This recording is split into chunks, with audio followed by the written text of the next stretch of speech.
ਦੋਸਤੋ ਪੰਜਾਬੀ ਟ੍ਰਿਬਿਊਨ ਦੇ ਰੋਜ਼ਾਨਾ ਪ੍ਰੋਗਰਾਮ ਵੇਲੇ ਦੀ ਗੱਲ ਵਿੱਚ ਤੁਹਾਡਾ ਸਵਾਗਤ ਹੈ। ਮੈਂ ਆਤਿਸ਼ ਗੁਪਤਾ ਤੁਹਾਡੇ ਸਾਹਮਣੇ ਹਾਜ਼ਰ ਹਾਂ ਤੇ ਅੱਜ ਅਸੀਂ ਗੱਲ ਕਰਾਂਗੇ, ਜਿਵੇਂ ਕਿ ਤੁਹਾਨੂੰ ਸਭ ਨੂੰ ਪਤਾ ਹੈ, ਪੰਜਾਬ ਦੇ ਵਿੱਚ ਵਿਧਾਨ ਸਭਾ ਚੋਣਾਂ ਦਾ ਕੰਮ ਮੁਕੰਮਲ ਹੋ ਚੁੱਕਿਆ ਤੇ ਵੋਟਾਂ ਦੀ ਗਿਣਤੀ 10 ਮਾਰਚ ਨੂੰ ਹੋਵੇਗੀ ਤੇ ਸਭ ਦਾ ਧਿਆਨ ਭਾਵੇਂ ਪੰਜਾਬ ਦੇ ਚੋਣ ਨਤੀਜਿਆਂ ਵੱਲ ਹੈ, ਪਰ ਉਹਨਾਂ ਤੋਂ ਹਟਦੇ ਹੋਏ ਅੱਜ ਆਪਾਂ ਗੱਲ ਕਰਦੇ ਹਾਂ ਪੰਜਾਬ ਦੇ ਵਿੱਚ ਮਨੁੱਖੀ ਅਧਿਕਾਰਾਂ ਬਾਰੇ, ਦੇਸ਼ ਦੇ ਮਨੁੱਖੀ ਅਧਿਕਾਰਾਂ ਬਾਰੇ, ਜਿਸ ਨੂੰ ਲੈ ਕੇ ਲਗਾਤਾਰ ਕਈ ਤਰ੍ਹਾਂ ਦੇ ਸਵਾਲ ਉੱਠਦੇ ਆ ਰਹੇ ਨੇ। ਵਿਸ਼ਵ ਭਰ ਤੋਂ ਕਈ ਤਰ੍ਹਾਂ ਦੀ ਰਿਪੋਰਟਾਂ ਆ ਰਹੀਆਂ ਨੇ ਜੋ ਭਾਰਤ ਦੇ ਵਿੱਚ ਜਮਹੂਰੀ ਅਧਿਕਾਰਾਂ ਨੂੰ ਲੈ ਕੇ ਕਈ ਤਰ੍ਹਾਂ ਦੀ ਆਲੋਚਨਾ ਕਰ ਰਹੀ ਹੈ, ਸਵਾਲ ਖੜੇ ਕਰ ਰਹੀ ਹੈ। ਪਰ ਲਗਾਤਾਰ ਭਾਰਤ ਸਰਕਾਰ ਦਾ ਇਹੀ ਮੰਨਣਾ ਹੈ ਵੀ ਕਿ ਭਾਰਤ ਦੇ ਵਿੱਚ ਸਭ ਕੁਝ ਠੀਕ ਠਾਕ ਹੈ ਤੇ ਇਸ ਬਾਰੇ ਅਸੀਂ ਗੱਲਬਾਤ ਕਰਾਂਗੇ ਉੱਘੇ ਪੱਤਰਕਾਰ ਸ਼੍ਰੀ ਹਮੀਰ ਸਿੰਘ ਜੀ ਨਾਲ। ਹਮੀਰ ਜੀ, ਤੁਹਾਡਾ ਬਹੁਤ ਬਹੁਤ ਸਵਾਗਤ ਹੈ ਜੀ। ਜੀ ਸ਼ੁਕਰੀਆ ਆਤਿਸ਼। ਹਮੀਰ ਜੀ, ਭਾਰਤ ਦੇ ਵਿੱਚ ਜਮਹੂਰੀ ਅਧਿਕਾਰਾਂ ਨੂੰ ਲੈ ਕੇ ਲਗਾਤਾਰ ਕਈ ਤਰ੍ਹਾਂ ਦੇ ਸਵਾਲ ਜਿਹੜੇ ਆ ਉੱਠਦੇ ਆ ਰਹੇ ਨੇ, ਚਾਹੇ ਉਹ ਮਨੁੱਖੀ ਅਧਿਕਾਰਾਂ ਦੀ ਗੱਲ ਹੋਵੇ, ਚਾਹੇ ਵੋਟਾਂ ਦੇ ਵਿੱਚ ਹੋਵੇ ਜਾਂ ਹੋਰ ਵੱਖ-ਵੱਖ ਤਰ੍ਹਾਂ ਦੀ। ਅਤੇ ਇਸ ਨੂੰ ਲੈ ਕੇ ਵਿਸ਼ਵ ਭਰ 'ਚੋਂ ਕਈ ਤਰ੍ਹਾਂ ਦੇ ਜਿਹੜੇ ਹੈ ਰਿਪੋਰਟਾਂ ਸਾਹਮਣੇ ਆ ਰਹੀਆਂ ਨੇ ਅਤੇ ਅਸੀਂ ਜਾਣਨਾ ਚਾਹਾਂਗੇ ਵੀ ਕਿ ਉਹ ਰਿਪੋਰਟਾਂ ਕੀ ਨੇ, ਉਸ 'ਚ ਕਿਸ ਤਰ੍ਹਾਂ ਦੇ ਸਵਾਲ ਜਿਹੜੇ ਨੇ ਚੁੱਕੇ ਜਾ ਰਹੇ ਨੇ। ਅਸਲ ਦੇ ਵਿੱਚ ਜਿਹੜੀਆਂ ਕਿੰਨੀਆਂ ਹੀ ਸਰਕਾਰਾਂ ਦੇ ਕੰਮਕਾਜ ਨੂੰ ਪਰਖਣ ਵਾਲੀਆਂ ਕੁਝ ਦੁਨੀਆ ਪੱਧਰ ਦੇ ਉੱਤੇ ਸੰਸਥਾਵਾਂ ਬਣੀਆਂ ਹੋਈਆਂ ਨੇ, ਜਿਹਨੂੰ ਵਾਚ ਡੌਗ ਦੇ ਨਾਂ 'ਤੇ ਕਿਹਾ ਜਾਂਦਾ ਕਿ ਨਿਗਰਾਨ ਨੇ, ਨਿਗਰਾਨੀ ਰੱਖ ਰਹੇ ਆ। ਉਹ ਵੱਖ-ਵੱਖ ਸੂਬਿਆਂ ਦੇ ਵਿੱਚ ਵੱਖ-ਵੱਖ ਰਿਪੋਰਟਾਂ ਦਿੰਦੀਆਂ ਨੇ। ਕਈ ਇਹ ਦਿੰਦੀਆਂ ਨੇ ਕਿ ਅਰਥ ਵਿਵਸਥਾ ਕਿਸੇ ਦੇਸ਼ ਦੀ ਕੀ ਹੈ, ਕਈ ਇਹ ਦਿੰਦੀਆਂ ਨੇ ਕਿ ਉੱਥੇ ਦੀ ਜਮਹੂਰੀਅਤ ਜਾਂ ਡੈਮੋਕ੍ਰੇਸੀ ਚੰਗੀ ਚੱਲ ਰਹੀ ਹੈ, ਨਹੀਂ ਚੱਲ ਰਹੀ, ਕਿਹੜੇ-ਕਿਹੜੇ ਮਾਮਲੇ ਨੇ ਉਹਦੇ 'ਚ। ਕਈ ਇਹ ਦੇ ਰਹੀਆਂ ਨੇ ਕਿ ਵੋਟਾਂ ਦਾ ਪ੍ਰਬੰਧ ਕਿਵੇਂ ਚੱਲ ਰਿਹਾ ਹੈ, ਕਿ ਵੋਟਾਂ ਠੀਕ ਠਾਕ ਪੈਂਦੀਆਂ ਨੇ, ਜਮਹੂਰੀਅਤ ਉਹ 'ਚ ਠੀਕ ਹੈ ਕਿ ਨਹੀਂ ਹੈ। ਇਹੋ ਜਿਹੀਆਂ ਰਿਪੋਰਟਾਂ ਜਿਹੜੀਆਂ ਪਿਛਲੇ ਦਿਨਾਂ ਦੇ ਵਿੱਚ ਦੁਨੀਆ ਪੱਧਰ ਤੋਂ ਇੰਟਰਨੈਸ਼ਨਲ ਸੰਸਥਾਵਾਂ ਵੱਲੋਂ ਆਈਆਂ ਨੇ, ਉਹ ਭਾਰਤ ਦੇ ਜਿਹੜੇ ਸੱਤਾਧਾਰੀ ਲੋਕ ਨੇ ਉਹਨਾਂ ਲਈ ਕੋਈ ਬਹੁਤ ਸੁਖਾਵੀਆਂ ਨਹੀਂ ਸੀ। ਔਰ ਜਿੰਨੀਆਂ ਵੀ ਪਿਛਲੇ ਸਾਰੇ ਸਾਲ ਦਾ ਪੂਰਾ ਲੰਘ ਗਿਆ ਜਿਹੜਾ, ਉਹਦੇ ਦੌਰਾਨ ਜਿੰਨੀਆਂ ਰਿਪੋਰਟਾਂ ਆਈਆਂ ਨੇ 2020 ਤੋਂ ਲੈ ਕੇ 2020 21 ਕਿਹੋ ਜਾ ਰਿਹਾ, ਫਿਰ 21 ਕਿਹੋ ਜਾ ਰਿਹਾ, ਹੁਣ 22 ਸ਼ੁਰੂ ਹੋ ਗਿਆ ਜੀ। ਉਹ ਸਾਰਿਆਂ ਦੇ ਵਿੱਚ ਇਹ ਆਇਆ ਕਿ ਸਾਡੇ ਜਮਹੂਰੀਅਤ ਜਿਹੜੀ ਆ ਉਹ ਸੁੰਗੜ ਰਹੀ ਹੈ। ਮਤਲਬ ਇੱਕ ਰਿਪੋਰਟ ਇਹ ਆਈ, ਜਿਹੜੀ ਰਿਪੋਰਟ ਦੇ ਵਿੱਚ ਇਹ ਕਿਹਾ ਗਿਆ ਸੀ ਕਿ ਭਾਰਤ ਦੇ ਵਿੱਚ ਜਿਹੜੀ ਜਮਹੂਰੀਅਤ ਹੈ ਜਾਂ ਭਾਰਤ ਹੁਣ ਜਿਹੜਾ ਉਹ ਪੂਰਾ ਆਜ਼ਾਦ ਮੁਲਕ ਨਹੀਂ ਰਿਹਾ, ਅਰਧ ਆਜ਼ਾਦ ਮੁਲਕ, ਪਾਰਸ਼ਲ ਡੈਮੋਕ੍ਰੇਸੀ ਰਹਿ ਗਈ ਹੈ ਭਾਰਤ ਦੇ ਵਿੱਚ। ਜੀ। ਔਰ ਉਹ ਪਾਰਸ਼ਲ ਡੈਮੋਕ੍ਰੇਸੀ ਅਰਧ ਆਜ਼ਾਦ ਕਿਉਂ ਕਿਹਾ? ਕਿਉਂਕਿ ਉਹਦੇ ਪਿੱਛੇ ਲੌਜਿਕ ਉਹਨਾਂ ਨੇ ਕਈ ਦਿੱਤੇ ਵੱਖ-ਵੱਖ ਤਰ੍ਹਾਂ ਦੇ। ਜੀ। ਇੱਕ ਲੌਜਿਕ ਇਹ ਦਿੱਤਾ ਕਿ ਘੱਟ ਗਿਣਤੀਆਂ ਦੀ ਸਮੱਸਿਆ ਉੱਥੇ, ਇਹ ਵੀ ਦਿੱਤਾ ਕਿ 78 ਮੈਂਬਰੀ ਕੈਬਨਿਟ ਹੈ ਮੋਦੀ ਸਰਕਾਰ ਦੀ, ਉਹਦੇ 'ਚ ਮੁਸਲਿਮ ਜਿਹੜਾ ਨਾਮ ਮਾਤਰ ਪ੍ਰਤੀਨਿਧਤਾ ਹੈ ਜਾਂ ਉਹਦੇ ਐਮਪੀਆਂ ਦੇ ਵਿੱਚ, ਮੈਂਬਰ ਪਾਰਲੀਮੈਂਟ ਬਣਨ ਦੇ ਵਿੱਚ, ਜਾਂ ਬਾਕੀ ਦੇ ਜਿਹੜੇ ਅਹੁਦੇ ਨੇ ਉਹਨਾਂ ਦੇ ਵਿੱਚ, ਜਾਂ ਖਾਸ ਤੌਰ 'ਤੇ ਡਿਫਰੈਂਟ ਕਈ ਭਾਈਚਾਰੇ ਜਿਹੜੇ ਇਹ ਮਹਿਸੂਸ ਕਰ ਰਹੇ ਨੇ ਕਿ ਉਹ ਅਲੱਗ ਥਲੱਗ ਜਿਹੜੇ ਉਸ ਲੈਵਲ 'ਤੇ ਹੋ ਰਹੇ ਨੇ। ਉਹ ਸਾਰੀਆਂ ਚੀਜ਼ਾਂ ਦੀ ਉਹਨੂੰ ਲੈ ਕੇ, ਜਾਂ ਜਿਹੜੇ ਆ ਕਾਨੂੰਨ ਬਣੇ ਸੀ ਤਾਕਤਾਂ ਦੇ ਕੇਂਦਰੀਕਰਨ ਵਾਲੇ, ਜਾਂ ਜਿਹੜਾ ਅੰਦੋਲਨ ਵੀ ਕਿਸਾਨ ਅੰਦੋਲਨ ਚੱਲਿਆ ਸੀ ਉਹਦੇ ਬਾਰੇ ਵੀ ਕਿ ਸੁਣਵਾਈ ਨਹੀਂ ਹੋ ਰਹੀ, ਪਹਿਲਾਂ ਲੋਕਾਂ ਨਾਲ ਗੱਲ ਕਰੇ ਤੋਂ ਬਿਨਾਂ ਕਾਨੂੰਨ ਬਣ ਜਾਂਦਾ, ਫਿਰ ਲੋਕ ਉਹ ਸਾਰਾ ਕੁਛ ਕਰਦੇ ਨੇ। ਉਹ ਸਾਰੀਆਂ ਸੰਸਥਾਵਾਂ, ਜਾਂ ਇਹ ਵੀ ਸੀ ਕਿ ਕਿੰਨੇ ਲੋਕਾਂ 'ਤੇ ਜੂਏ ਪੀਏ ਲਾ ਦਿੱਤਾ ਗਿਆ ਹੈ, ਕਿੰਨੇ ਲੋਕਾਂ ਦੇ ਉੱਤੇ ਜਿਹੜੇ ਪੱਤਰਕਾਰ ਵੀ ਜੇਲ੍ਹਾਂ 'ਚ ਬੰਦ ਨੇ, ਜਿਨ੍ਹਾਂ ਦੇ ਰਿਪੋਰਟ ਕੀਤੀਆਂ ਘਟਨਾਵਾਂ ਕਰੀਆਂ ਵੱਖ-ਵੱਖ ਟਾਈਪ, ਇਹੋ ਜਿਹੇ ਕਿੰਨੇ ਤੱਥ ਨੇ ਜਿਹੜੇ ਤੱਥਾਂ ਦੇ ਲਿਹਾਜ਼ ਦੇ ਨਾਲ ਉਹਨਾਂ ਨੇ ਇੱਕ ਰਿਪੋਰਟ ਦੇ ਦਿੱਤੀ ਕਿ ਭਾਰਤ ਦੇ ਵਿੱਚ ਹੁਣ ਜਮਹੂਰੀਅਤ ਸੁੰਗੜਦੀ ਹੈ, ਸ਼ਰਿੰਕ ਹੋ ਰਹੀ ਹੈ, ਅਰਧ ਆਜ਼ਾਦ ਰਹਿ ਗਿਆ, ਮਤਲਬ ਪੂਰਾ ਆਜ਼ਾਦ ਨਹੀਂ ਹੈ। ਪੂਰੇ ਆਜ਼ਾਦ ਦਾ ਮਤਲਬ ਹੈ ਕਿ ਤੁਹਾਨੂੰ ਪੂਰੇ ਬੋਲਣ ਦੀ ਆਜ਼ਾਦੀ, ਪੂਰੀ ਲਿਖਣ ਦੀ ਆਜ਼ਾਦੀ, ਪੂਰੇ ਸਾਰੇ ਪੱਖਾਂ ਤੋਂ ਆਜ਼ਾਦੀ ਉਸ ਲੈਵਲ ਦੇ ਉੱਤੇ ਹੈ। ਦੂਜੀ ਰਿਪੋਰਟ ਫਿਰ ਆਈ ਸੀ ਕੁਝ ਚੋਣਾਂ ਦੇ ਨਾਲ ਰਿਲੇਟ ਕਰਕੇ ਜੀ ਲੈ ਕੇ। ਉਹ ਰਿਪੋਰਟ ਦਾ ਜਿਹੜਾ ਹੈਡਿੰਗ ਸੀ, ਸਰਲੇਖ ਸੀ ਭਾਰਤ ਦੇ ਬਾਰੇ, ਉਹ ਸਰਲੇਖ ਇਹ ਸੀ ਕਿ ਭਾਰਤ ਜਿਹੜਾ ਹੁਣ ਇਲੈਕਟੋਰਲ ਜਿਹੜੀ ਡੈਮੋਕ੍ਰੇਸੀ ਹੈ ਜਿਹੜੀ, ਉਹ ਵੀ ਇਲੈਕਟੋਰਲ ਆਟੋਕ੍ਰੇਸੀ 'ਚ ਤਬਦੀਲ ਹੋ ਗਈ ਹੈ। ਉਹਦਾ ਮਤਲਬ ਕੀ ਹੈ ਕਿ ਚੋਣਾਂ ਤਾਂ ਹੁੰਦੀਆਂ ਨੇ, ਪਰ ਚੋਣਾਂ ਦੇ ਵਿੱਚ ਵੀ ਜਿੰਨੀ ਜ਼ਿਆਦਾ ਲੋਕਾਂ ਦੀ ਸ਼ਮੂਲੀਅਤ, ਜਿੰਨੀ ਜ਼ਿਆਦਾ ਪੱਧਰ ਦੇ ਉੱਤੇ ਮਤਲਬ ਲੋਕਾਂ ਦੀ ਆਜ਼ਾਦਾਨਾ ਤਰੀਕੇ ਦੇ ਨਾਲ ਮਤਲਬ ਚੋਣਾਂ ਹੋਣ ਦੀ ਗੱਲ ਹੈ, ਉਹ ਸਾਰੀਆਂ ਉਸ ਪੱਧਰ 'ਤੇ ਨਹੀਂ ਹੋ ਰਹੀਆਂ। ਉਹਦੇ 'ਚ ਵੀ ਕਮੀਆਂ ਨੇ। ਜਿਵੇਂ ਮਿਸਾਲ ਦੇ ਤੌਰ ਦੇ ਉੱਤੇ ਜਿਹੜੀਆਂ ਇੱਦੋਂ ਪਹਿਲਾਂ 5 ਰਾਜਾਂ ਦੀਆਂ ਚੋਣਾਂ ਹੋਈਆਂ ਸੀ, ਪੱਛਮੀ ਬੰਗਾਲ ਦੀ, ਬਾਕੀ ਸਾਰੇ ਕਿਤੇ, ਉਹਦੇ 'ਚ ਇਹ ਇਲਜ਼ਾਮ ਲੱਗੇ ਸੀ ਕਿ ਜਿਹੜੀਆਂ ਸੰਵਿਧਾਨਕ ਸੰਸਥਾਵਾਂ ਨੇ, ਜਿਵੇਂ ਚੋਣ ਕਮਿਸ਼ਨ ਵੀ ਚੋਣ ਦੀਆਂ ਡੇਟਾਂ ਅਨਾਊਂਸ ਕਰਨ ਦਾ ਮਾਮਲਾ ਹੈ, ਤਾਰੀਖਾਂ, ਫਿਰ ਉਹਦੇ 'ਚ ਇੱਕ ਗੱਲ ਸਾਹਮਣੇ ਆਈ ਸੀ ਕਿ ਤਾਰੀਖਾਂ ਤੋਂ ਇਲਾਵਾ ਜਦੋਂ ਸੱਤਾਧਾਰੀ ਧਿਰ ਕੋਈ ਸ਼ਿਕਾਇਤ ਕਰਦੀ ਹੈ ਉਹ 'ਤੇ ਐਕਸ਼ਨ ਛੇਤੀ ਹੁੰਦਾ ਹੈ, ਜਦੋਂ ਕੋਈ ਦੂਜੇ ਸ਼ਿਕਾਇਤ ਕਰਦੇ ਨੇ ਉਹਦੇ 'ਤੇ ਐਕਸ਼ਨ ਉਸ ਪੱਧਰ ਦੇ ਉੱਤੇ ਨਹੀਂ ਹੁੰਦਾ। ਜੀ। ਇਸੇ ਲਈ ਕੈਂਡੀਡੇਟਾਂ ਦੇ ਖੜ੍ਹੇ ਹੋਣ 'ਤੇ ਕਈ ਰਾਜਾਂ 'ਚ ਇਹੋ ਜਿਹਾ ਵੀ ਆਇਆ ਕਿ ਉਹਨਾਂ ਦੇ ਕਾਗਜ਼ ਹੀ ਰੱਦ ਕਰ ਦਿਓ, ਕਈ ਚੋਣਾਂ ਦੇ ਵਿੱਚ ਨਾ ਪਾਰਟੀਸਪੇਟ ਨਾ ਕਰ ਸਕੇ, ਜਾਂ ਇਹ ਆਇਆ ਕਿ ਜਿਹੜੇ ਚੋਣ ਲੜ ਰਹੇ ਲੋਕ ਨੇ ਉਹਨਾਂ ਦੇ ਚੋਣਾਂ ਦੇ ਦੌਰਾਨ ਏਜੰਸੀਆਂ ਵੱਲੋਂ ਛਾਪੇ ਮਾਰਨੇ, ਚਾਹੇ ਉਹ ਈਡੀ ਹੋਵੇ, ਚਾਹੇ ਉਹ CBI ਹੋਵੇ, ਚਾਹੇ ਉਹ ਵੱਖ-ਵੱਖ ਟਾਈਪ ਦੀਆਂ ਹੋਰ ਏਜੰਸੀਆਂ ਹੋਣ। ਇਹ ਸਾਰੀਆਂ ਗੱਲਾਂ ਦਾ ਜਿਹੜਾ ਇੱਕ ਲੈ ਕੇ ਇਹਨਾਂ ਗੱਲਾਂ ਲਈ ਹੋਇਆ ਵੀ ਚੋਣਾਂ ਹੋ ਰਹੀਆਂ ਨੇ, ਪਰ ਚੋਣਾਂ ਦੇ ਵਿੱਚ ਜਿਹੜੇ ਮਾਹੌਲ ਹੁੰਦਾ ਹੈ ਇੱਕ ਸੁਖਾਵਾਂ ਮਾਹੌਲ, ਆਪਣੀ ਗੱਲ ਕਹਿਣ ਦਾ। ਬਾਕੀ ਹੋਰ ਇੱਕ ਉਹਨਾਂ ਚੋਣਾਂ ਦੇ ਵਿੱਚ ਵੀ ਇਹ ਵੀ ਆਇਆ ਕਿ ਫਿਰ ਜਿਸ ਲੈਵਲ ਦੀ ਉਹਦੀ ਪ੍ਰਚਾਰ 'ਚ ਮਤਲਬ ਧਰਮ, ਜਾਤ, ਪੈਸਾ, ਬਾਹੂਬਲ ਇਹ ਚੱਲਦਾ, ਇਹ ਸਾਰੀਆਂ ਚੀਜ਼ਾਂ ਨਾਲ ਵੀ ਫਿਰ ਉਹ ਚੋਣਾਂ ਸਭ ਲਈ ਬਰਾਬਰ ਨਹੀਂ ਰਹਿੰਦੀਆਂ। ਕੁਝ ਖਾਸ ਇੱਕ ਐਲੀਟ ਗਰੁੱਪ ਕਲਾਸ ਪੈਦਾ ਹੋ ਜਾਂਦੀ ਹੈ, ਜਿਵੇਂ ਆਮ ਹੀ ਆਪਣੇ ਆਉਂਦਾ ਕਿ ਇਹ ਤਾਂ ਕਰੋੜਪਤੀਆਂ ਦਾ ਖੇਡ ਹੈ ਜੀ, ਆਮ ਬੰਦੇ ਤਾਂ ਚੋਣਾਂ ਦੇ ਵਿੱਚ ਖਿਡਾਰੀ ਹੋ ਨਹੀਂ ਬਣ ਸਕਦੇ, ਬਾਕੀ ਨਹੀਂ। ਇਹ ਸਾਡੀਆਂ ਸੰਸਥਾਵਾਂ ਦੀਆਂ ਵੀ, ਇਹ ਤਾਂ ਚਾਹੇ ADR ਹੈ ਜਾਂ ਵੱਖ-ਵੱਖ ਟਾਈਪ ਦੀਆਂ ਇਲੈਕਸ਼ਨ ਬਾਅਦ 'ਚ ਉਹਦੀਆਂ ਵੀ ਆਉਂਦੀਆਂ ਨੇ ਇਹੋ ਜਿਹੀਆਂ ਰਿਪੋਰਟਾਂ। ਤਾਂ ਉਹ ਰਿਪੋਰਟ ਸਭ ਦੇ ਸਾਹਮਣੇ ਆਈ ਹੈ। ਔਰ ਫਿਰ ਅਰਥ ਵਿਵਸਥਾ ਦੇ ਵਿੱਚ ਰਿਪੋਰਟਾਂ ਆਉਂਦੀਆਂ ਨੇ ਆਕਸਫਾਮ ਵਰਗੀਆਂ ਸੰਸਥਾਵਾਂ ਦੀਆਂ ਕਿ ਕਿੰਨੀ ਗੈਰ ਬਰਾਬਰੀ ਹੋ ਗਈ ਹੈ, ਕਿੰਨੇ ਲੋਕਾਂ ਦਾ ਰੁਜ਼ਗਾਰ ਚਲਾ ਗਿਆ ਹੈ, ਕਿੰਨੇ ਲੋਕਾਂ ਦੀ ਰੋਜੀ ਰੋਟੀ ਜਿਹੜੀ ਚਲੀ ਜਾ, ਕਾਰੋਬਾਰ ਬੰਦ ਹੋ ਗਏ ਨੇ, ਅਤੇ ਕਿਹੜੇ ਕੁਝ ਖਾਸ ਜਿਹੜੇ ਉੱਪਰਲੀ ਕਲਾਸ ਹੈ, ਉੱਪਰਲੇ ਘਰਾਣੇ ਨੇ, ਉਹਨਾਂ ਦੀ ਆਮਦਨ ਲਗਾਤਾਰ ਵੱਧ ਰਹੀ ਹੈ ਇਹਦੇ ਨਾਲ ਜਿਹੜੀ ਬਗੈਰ ਬਰਾਬਰੀ। ਉਹ ਸਾਰੇ ਪੱਖਾਂ, ਇਹ ਸਾਰੇ ਪੱਖ ਜੁੜੇ ਹੋਏ ਨੇ ਤੁਹਾਡੀ ਜਮਹੂਰੀਅਤ ਦੇ ਨਾਲ, ਤੁਹਾਡੀ ਜ਼ਿੰਦਗੀ ਜਿਉਣ ਦੇ ਨਾਲ, ਤੁਹਾਡੇ ਹੱਕਾਂ ਦੇ ਨਾਲ, ਇਹ ਸਾਰੀਆਂ ਚੀਜ਼ਾਂ ਜੁੜੀਆਂ ਨੇ। ਇਸ ਕਰਕੇ ਇਹ ਪਿਛਲੇ ਲਗਾਤਾਰ ਕਿੰਨੇ ਸਾਲਾਂ ਤੋਂ ਇਹ ਸਾਡਾ ਜਿਹੜਾ ਅਕਸ ਹੈ ਦੇਸ਼ ਦਾ ਜੀ, ਉਹਦੇ ਅਕਸ ਨੂੰ ਧੁੰਦਲਾ ਕਰ ਰਹੀਆਂ ਨੇ ਉਹ ਸਾਰੀਆਂ ਰਿਪੋਰਟਾਂ। ਇਹਦਾ ਮਤਲਬ ਜੇ ਉਹਦਾ ਕੋਈ ਪ੍ਰੋਪਰ ਸਾਡੇ ਕੋਲ ਜਵਾਬ ਨਹੀਂ ਹੈ, ਪ੍ਰੋਪਰ ਤੱਥਾਂ ਦੇ ਆਧਾਰ 'ਤੇ ਕੋਈ ਗੱਲ ਨਹੀਂ ਹੈ, ਜਾਂ ਫਿਰ ਉਹ ਵਾਕਿਆ ਹੀ ਸਹੀ ਨੇ। ਜੇ ਉਹ ਵਾਕਿਆ ਹੀ ਸਹੀ ਨੇ ਤਾਂ ਸਾਡੀਆਂ ਨੀਤੀਆਂ ਦੇ ਵਿੱਚ ਕੀ ਕੋਈ ਤਬਦੀਲੀ ਆ ਰਹੀ ਹੈ ਜਾਂ ਨਹੀਂ, ਇਹਨੂੰ ਦੇਖਣ ਦਾ ਸਵਾਲ ਹੈ। ਹਮੀਰ ਜੀ, ਜਦੋਂ ਇੰਟਰਨੈਸ਼ਨਲ ਪੱਧਰ ਦੀਆਂ ਅਜਿਹੀ ਸੰਸਥਾਵਾਂ ਵੱਲੋਂ ਭਾਰਤ ਬਾਰੇ ਅਜਿਹੀ ਰਿਪੋਰਟਾਂ ਪੇਸ਼ ਕੀਤੀਆਂ ਜਾਂਦੀਆਂ ਨੇ, ਕਈ ਤਰ੍ਹਾਂ ਦੇ ਸਵਾਲ ਚੁੱਕੇ ਜਾ ਰਹੇ ਨੇ, ਅਤੇ ਉਸ ਬਾਰੇ ਭਾਰਤ ਸਰਕਾਰ ਦਾ ਕੀ ਸਟੈਂਡ ਰਹਿ ਰਿਹਾ, ਉਹ ਕਿਸ ਤਰ੍ਹਾਂ ਜਵਾਬ ਦੇਣ ਦੀ ਤਿਆਰੀ ਕਰ ਰਹੇ? ਅਸਲ ਦੇ ਵਿੱਚ ਕਦੇ ਕਦੇ ਤਾਂ ਜਿਹੜੀ ਜਦੋਂ ਸੰਸਥਾਵਾਂ ਕਦੇ ਕਿਸੇ ਪ੍ਰਧਾਨ ਮੰਤਰੀ ਦੀ ਕਾਰਗੁਜ਼ਾਰੀ ਬਾਰੇ, ਕਿਸੇ ਮੰਤਰੀ, ਕਿਸੇ ਸੰਸਥਾ ਦੀ ਤੇ ਚੰਗੀ ਰਿਪੋਰਟ ਆਉਂਦੀ ਆ, ਉਹ ਤਾਂ ਹਾਈਲਾਈਟ ਕੀਤੀਆਂ ਜਾਂਦੀਆਂ ਨੇ ਦੁਬਾਰਾ ਵੀ ਕਿ ਦੇਖੋ ਜੀ ਫਲਾਨੀ ਸੰਸਥਾ ਨੇ ਕਿਹਾ ਫਲਾਨੀ। ਪਰ ਇਹਨਾਂ ਸਾਰੀਆਂ ਸੰਸਥਾਵਾਂ ਬਾਰੇ ਜਿਹੜੀਆਂ ਰਿਪੋਰਟਾਂ ਬਾਰੇ ਇੱਕ ਨਜ਼ਰੀਆ ਮੋਟਾ ਡਨਾਇਲ ਮੋਡ ਦੇ ਵਿੱਚ ਆਇਆ, ਮਤਲਬ ਵੀ ਉਹ ਕਹਿੰਦੇ ਨੇ ਵੀ ਇਹ ਸਾਰੀਆਂ ਠੀਕ ਨਹੀਂ ਹੈ।